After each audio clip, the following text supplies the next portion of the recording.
Manilok April this of Ukhan Max Chungchanga press conference kanaya chuta kathule khathen khachu chiang lutu silowin nimin April this of Sri Khan health minister in party worker te ma aron react vak maya press conference kan nei hi chuan document kim chang nen tin chanchin thar thedar tu ten an du an zo thei tura in bo chai chungin press kan ma chon thlina chuwang chuan thubel chian dol lo soi mai mai hi press conference a chuan thil ti chi ani lo ani chuta ka press statement pakhat health minister zom takrin puina aron soi thin amar chu thudik rule ni sia party worker te maron soi to central sarkarina healthcare asiam ABPMJY chungchanga khan ania kan press conference a chuan hemi golden card nei zat ti vel kha kan soi lo shima asa chu sarkar lai pui hnuaya golden card nei te Ayushman Bharat tami healthcare scheme ABPMJY ya hi chuan a in ziak lut te hian golden card nei te hian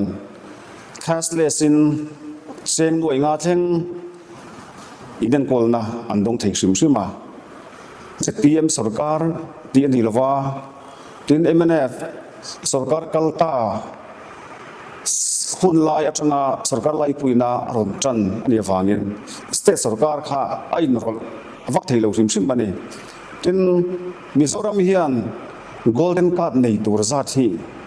kota kan nei ve sim a chu ko nuai ni sing khat chuang golden card nei thei tur hian Mizoram in kota kan nei ani kan health ministry na kan statement party worker te ma ariak laya asoi pakhat chu sarkar kal to te laka ipuiten rin na an nga lo awangin nikum khan in ziak lut po kan tam lo ti te kha asoya rem lovin sarkar kal to pe chu an soi chuak le frama amaro chu tuna ZPM sarkar hian sarkar kal to te zar kha healthcare hian nas takin azawa congress hun laya sumbo puiganti korpas fan kha chuan vaibel che zani chuang ani toni kum tin vaibel che som paruk apunga chutiak te chu tuna max a damlo te cashless a ani enkol theina turata na changkai ta an man dan zong zong hi kan shave tho ani chuwang chuan sarkar ma sa te khan healthcare thei top an chua chu an chua zara chuan ZPM sarkar po in tuna hian korpas wana cheng vaibel che zani chuang ane congress mun lai khan cheng vaibel che zasmunga panga vel kan da mana ti chuan MNF khan vaibel che somnga da bela chen ada bel ya tiang chuan vaibel che zani chuang khami kumtin pung kha vaibel che som paru kha atam lu to kani tiang te chu ZPM sarkar hian tangkai takin mang ti hi lo shave sela ti kha kan sei du bok ani tin kan soi war tak zo khatero chu maxi achi kan ti hau lova ain call to official ten thei to ban chuati ko kan shia amaro chu ZPM minister te hian alo luak chuakin an fak thin ero hi chu tha kan ti lo ti kan soya chuta chuan RTI manga kan deal chua document health department na min ron pek a chuan chung ko inziak lut zat kumkal ta khan chung ko sing ni zani som pathum om ti te kan soya tin in enkol na dong zat po mi ang zong a soi to turani hei hi chu document min ron pek atang hian in enkol na dong zat sing khat sang sari zanga sumunga pali ani tiang chuan hei hi chu contributory beneficiary cheng sang hi zangate cheng sangate cheng sing khata inziak lut sarkar tanga hlola velo ho khan ni a sarkar na thokte hi azota ila muk max nge ithan ama a medical reimbursement kalpui dan pa ngai kha tita ila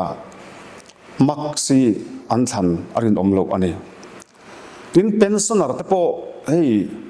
barlui ti deuh thoin maxi kalpui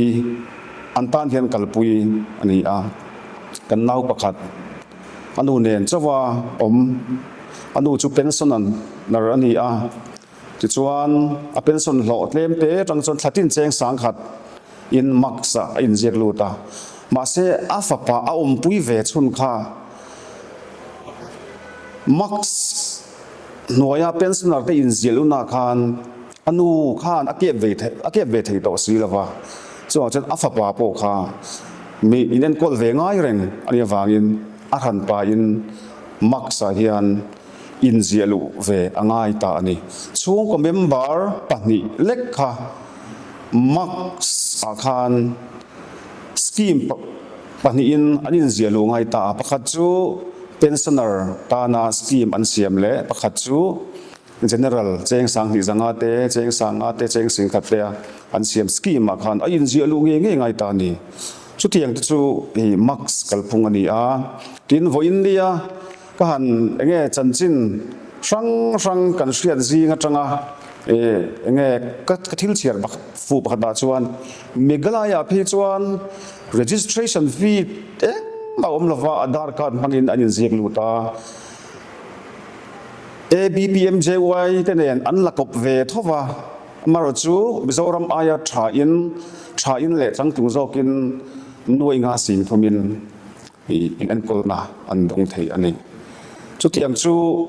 kan thedam state lok apo an ti theya ke nia ero hi chuan mi pui nol tuite ban pha lo tura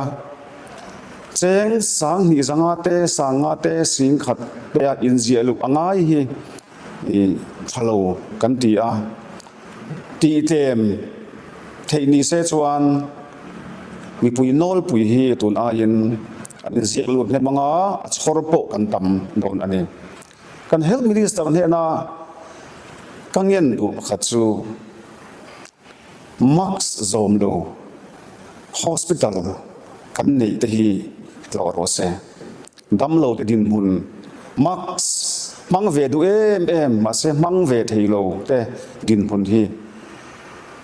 atakin han hu ve ro se ebenezer te tlo se la aizol hospital te LRM te Trinity hospital te han tlo chia se rilru tuna khau tak mai hi anem deu kan basic ani kan du ber chu mi puja ta na rong bor kha ani maya max kha apong ataka social ka congress party chuan kan tum lova congress party chuan hei aya thazo khi kan duang thei ani ti ro hi chu kan lalan tir don ani chu chu mi pui ten an thop na zara